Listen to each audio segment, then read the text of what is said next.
Breaking news असां share कंदासीं। इस्लामाबाद में वफ़ाक़ी हुकूमत ईद अल अज़हा जे आम मोकलुनि जो ऐलान करे छॾियो।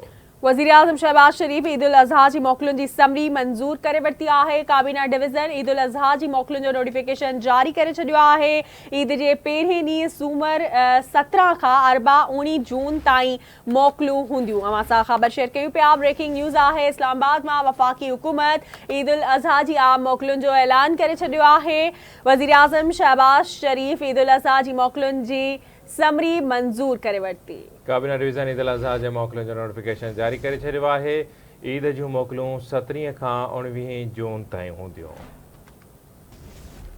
हिकु भेरो ॿीहर ब्रेकिंग न्यूज़ असां शेयर कंदासीं। इस्लामाबाद में वफ़ाक़ी हुकूमत ईद अल अज़हा जे आम मोकलुनि जो ऐलान करे छॾियो आहे।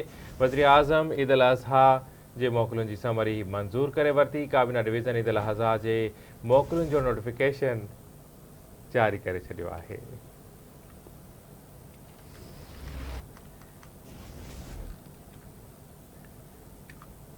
ब्रेकिंग न्यूज़ तव्हां शेयर कंदासीं। इस्लामाबाद में वफ़ाक़ी हुकूमत ईद अल अज़हा जे मोकलुनि जो ऐलान करे छॾियो आहे।